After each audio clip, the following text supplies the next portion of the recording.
Hai guys, selamat datang di channel Viral Sosmed. Ini adalah video bagian ke-41 dari playlist seni melepaskan beban batin. Letting go.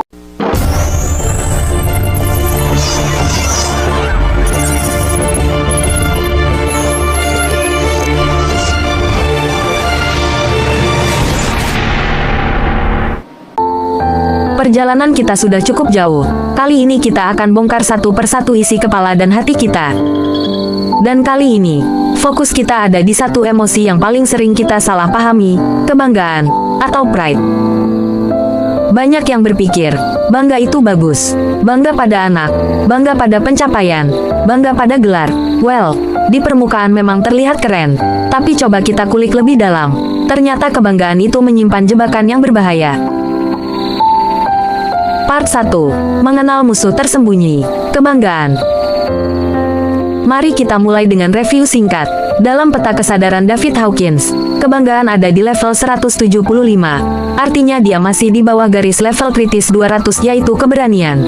Kenapa? Karena kebanggaan itu sejatinya tidak mengandung cinta dan sifatnya destruktif, menghancurkan, bukannya membangun. Coba deh, kita ingat-ingat, kapan kita paling sering tergelincir? Saat kita terlalu banyak pakai kata aku. Sadar enggak? Orang yang lagi mengobrol terus tiba-tiba nyela dengan, kalau aku sih ya. Atau, dulu, aku pernah. Itu adalah tanda kebanggaan sedang beraksi. Dia sedang membesarkan dirinya, mencari pengakuan. Intinya, kebanggaan membuat kita merasa lebih baik dari yang lain. Dan ini bahaya, karena tujuan kita bukan di sana. Tujuan kita adalah naik ke level keberanian dan mencapai netralitas, di mana kita bisa melihat segala sesuatu tanpa judgement, tanpa menghakimi. Part 2. Kekuatan sejati, yang benar-benar rendah hati tak bisa direndahkan. Lalu, apa penangkal kebanggaan? Jawabannya bukan merasa bersalah sampai depresi. Karena itu cuma akan melahirkan kebanggaan spiritual, merasa paling suci atau paling sadar. Penangkalnya adalah kerendahan hati, humility, yang sejati. Ini bagian paling powerful dari konsep ini. Orang yang benar-benar rendah hati, mustahil bisa direndahkan. Coba kita renungkan, ketika ada orang menghina atau merendahkan kita, dan kita sakit hati, itu artinya kita sedang mempertahankan sesuatu. Kita punya ego, kita punya image yang kita anggap milikku, yang harus dibela. Tapi, ketika kita benar-benar rendah hati, kita nggak punya apa-apa lagi untuk dipertahankan. Hinaan itu lewat begitu saja.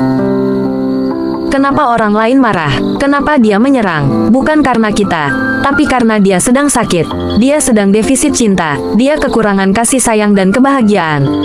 Orang yang sungguh rendah hati akan melihat omelan dan cacian orang lain sebagai pernyataan dari masalah batin mereka, bukan serangan pribadi. Dengan begitu, kita bisa memilih untuk memberi cinta, bukan membalas dengan kebencian. Keren kan? Part 3. Ganti motivasi, dari pengakuan menjadi kesukacitaan. Banyak dari kita mencari pencapaian karena ingin bangga, ingin dipuji, ingin diakui. Sayangnya, inilah sumber utama kekecewaan. Kebanggaan itu transaksional. Kita beli tas mahal berharap teman-teman arisan memuji. Kita bekerja keras berharap bos menyanjung. Begitu pujian tidak datang, begitu pengakuan itu hilang, kita langsung jatuh ke lubang kekecewaan dan amarah. Ganti motivasinya menjadi kesukacitaan, joy. Jika kita mencapai tujuan demi kebahagiaan, kegembiraan, dan kepuasan batin kita sendiri, kita menjadi kebal terhadap reaksi orang lain. Mau orang lain bilang apa, mau mereka cibir atau puji, hati kita sudah tenang. Karena sumber kebahagiaan itu sudah kita dapatkan dari dalam diri kita.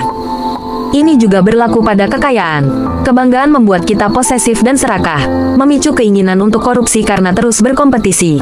Sementara, kesederhanaan, lawan dari kebanggaan, bukan berarti miskin harta, tapi kondisi pikiran. Orang kaya sejati yang tidak bangga akan hartanya justru tidak takut kehilangan. Mereka tahu, harta itu adalah pemberian dunia, dan mereka menikmatinya tanpa rasa melekat. Part 4. Jauhi jebakan milikku. Sumber penderitaan paling besar datang dari satu kata sederhana, milikku. Coba perhatikan, ketika kita bilang, mobil milikku, opini milikku, atau pasangan milikku, kita sedang mengidentifikasikan diri kita dengan benda atau orang tersebut.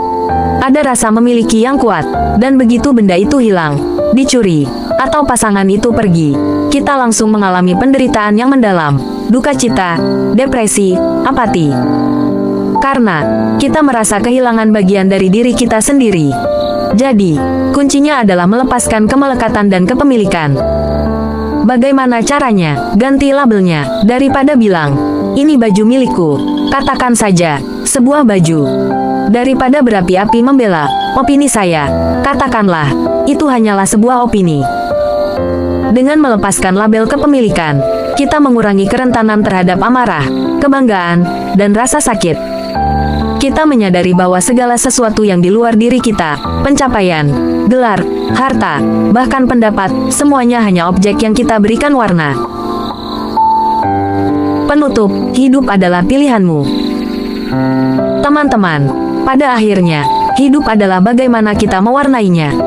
Kita tidak perlu meminjam warna dari orang lain, tidak perlu pinjam pemikiran atau cara orang lain. Kita tidak perlu terlalu look up, mengidolakan, atau look down, meremehkan. Kita hanya perlu melihat segala sesuatu di luar sebagai pilihan yang kita berikan makna. Mau melihat ini sebagai keberuntungan atau kebanggaan, mau melihat itu sebagai serangan atau cerminan penyakit batin mereka, pilihan ada di tanganmu. Semoga dari sesi ini, kita semua bisa semakin mahir melepaskan apa yang tidak perlu kita bawa, dan menemukan kedamaian sejati, jauh di atas level kebanggaan. Terima kasih sudah menyimak. Sehat selalu, keep happy, and love you all. Sampai jumpa di video bagian 42 playlist seni melepaskan beban batin, letting go.